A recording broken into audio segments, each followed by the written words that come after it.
Fake news on Facebook is not a new problem, but it's a problem with a lot of power, and it's time to stop ignoring it no matter which presidential candidate you voted for or what country you live in. Now, today's guest says she had a hard time deciphering the accuracy of news on her own Facebook feed and was not willing to accept that we were living in a post-truth world.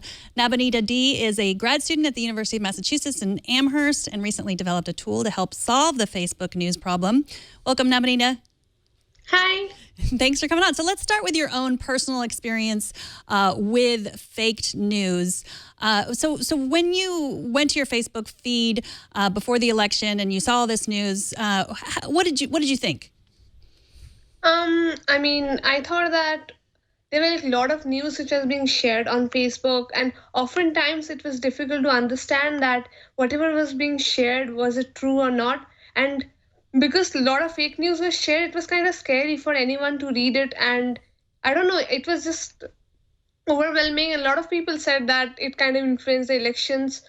I don't know. It was definitely overwhelming to see so much of fake news around.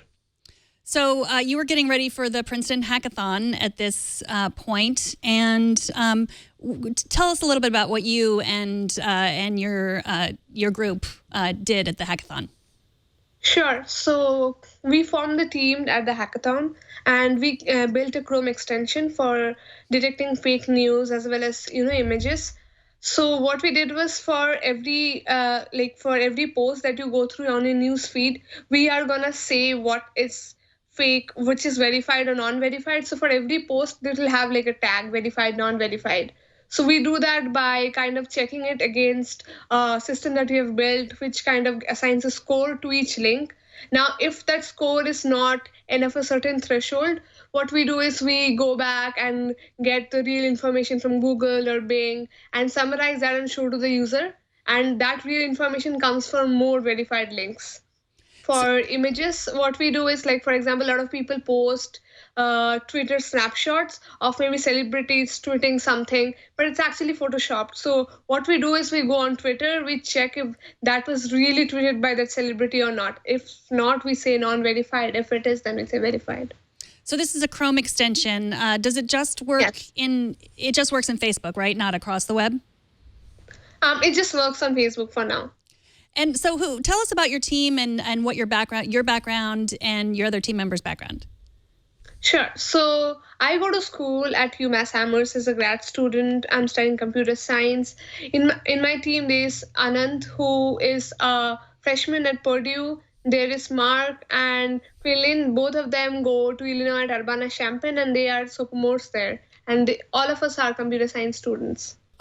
So one of the questions that I have here is, obviously there are determinations that are being made about kind of the reputation of a particular website. Who's making that determination? Is that a lot of work on the back end in order to keep up with that? So for now, we are using the World of Trust API to get a score between 0 to 100. So we are checking that if for every link, if the score is above 70, we are saying that, okay, that is a safe, a verified link. And if it is not, then we go through the entire process of getting content from more verified links. That way we're not saying that this is this is completely fake, but we actually go back and get the real information from other links and kind of check that whatever we just read, was that something that is verified or not. Mm-hmm. I think that's what we do in general, right? Like when we read some suspicious links on Facebook or something that we think is not true, we Google and look at other links and see what they say about. So very similar. Sure. So yeah, it's a perfect automated tool, because that's what we all would do if we had time, right? We would check, we kind of all know, like, go check to see if other sources have said this same thing, see if look at the link, but we all don't have time to do that. So this is a great tool. So tell us, so this was a 36-hour hackathon. You did all of this in 36 hours. What were some of the challenges that you and your team ran into?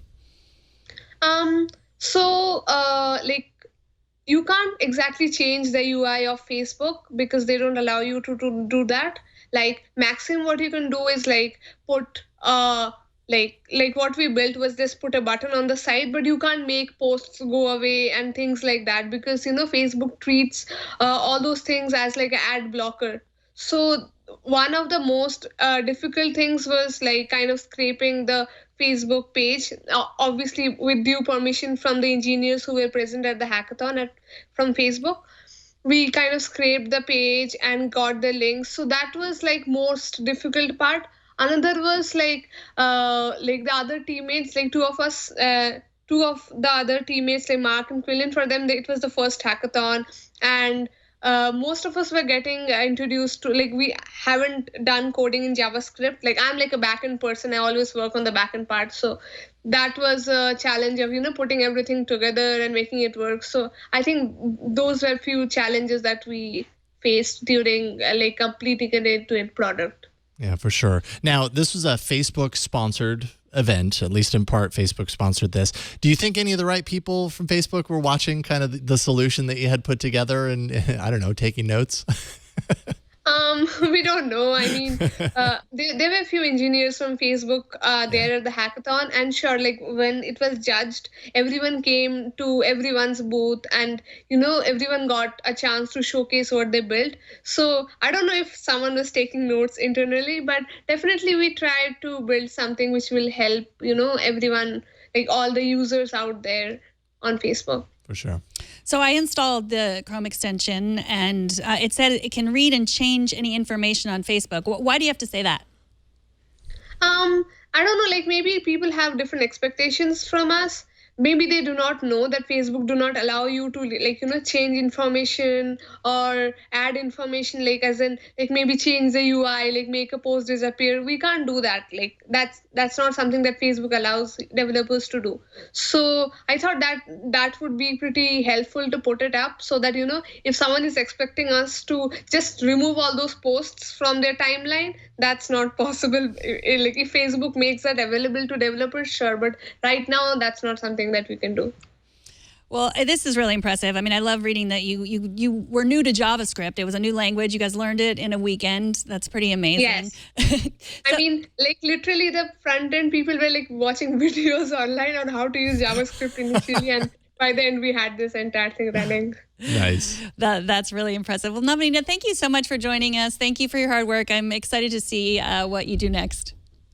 Thank you. Thank you so much. And Best so of where online can people find the Chrome extension? So we have published it on the Chrome store. So if you search FiB, you would probably get it. If you don't find it, you can go on our dev post site, and we have linked our GitHub to that. On the GitHub link, the first thing that you click, you will see the Chrome extension link. All right. That's devpost.com/software/FiB for FiB. Cool. Thank you so much. Take care.